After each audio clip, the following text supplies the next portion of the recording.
May the road rise up to meet you, and the wind be on your back. May the sun shine warm upon you, and the rain fall gently down.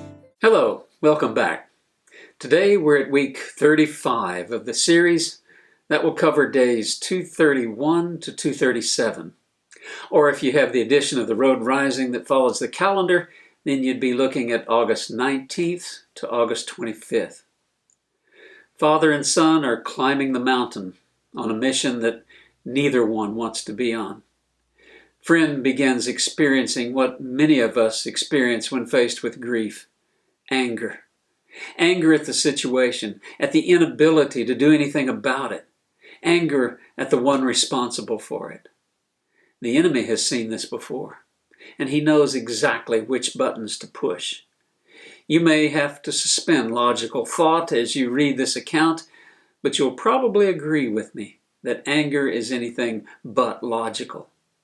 I'm reading from August 23rd, day 235. Friend and his son have encountered a lamb on the trail, and it seems to have a voice. My shock at hearing words coming from an animal was short-lived. After all, this was a journey I had never experienced before. This mountain in particular seemed to hold more mystery than I could fathom. I decided rather than look for an explanation, I would instead seek to learn who this creature was. Cut. I'll get you to start from reading at the beginning. Yeah. Just your reading. Huh? Just start from when you Just start read. your book. Yeah. Good. My shock at hearing words coming from an animal was short-lived. After all, this was a journey I had never experienced before. This mountain in particular seemed to hold more mystery than I could fathom. I decided rather than look for an explanation, I would instead seek to learn who this creature was and why he was speaking to me. "Are you a messenger from God?" I asked. At the moment, that was the only possibility that made sense. "Why do you ask? Are you hoping for some message of comfort?" I was hoping that there might be some help to be found on this mountain." "God has no intention of helping you," the lamb spoke through clenched teeth. "He just wants to see you make a fool of yourself. He likes watching you squirm. He likes seeing your son hurt. He thinks you can't touch him up there on his big throne, but he's wrong. You can touch him. Your anger can reach all the way to the heavens. There is no part of the universe which cannot feel the wrath of an angry man." I was speechless. To hear an animal talk was one thing, but to hear him say such venomous words against God left me powerless to respond. I tried to turn away, to rebuke him for his blasphemy and leave his presence, but something in his tirade rang in my ears. "You can touch him," he had said. In my heart, I knew that much is true. God desires fellowship. I have the freedom to give or withhold fellowship. So I have the ability to affect a desire that God himself feels. He is all-powerful. I know that. He doesn't need me, but I believe that he wants me. Yes, I thought, I can touch God, but right now I'm angry at him. I might as well be honest. The lamb seemed to read my mind. "That's right.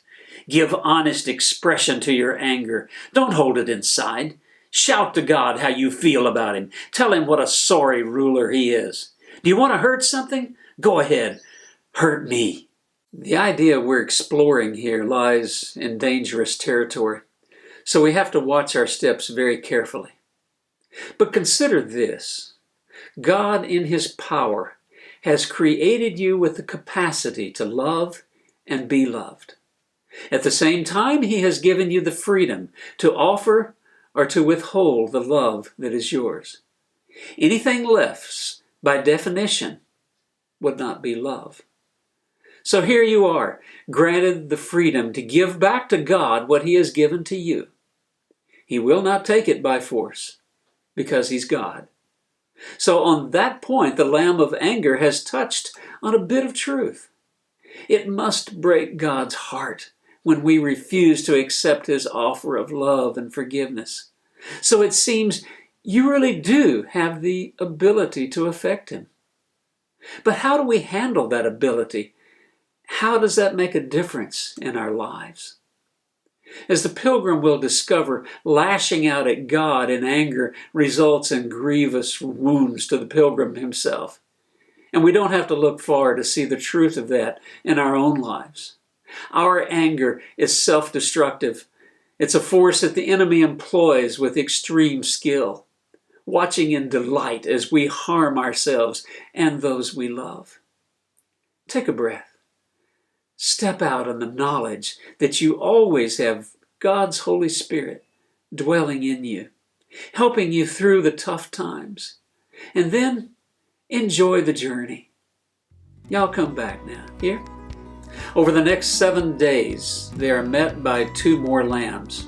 One is known as denial, the other is scapegoat.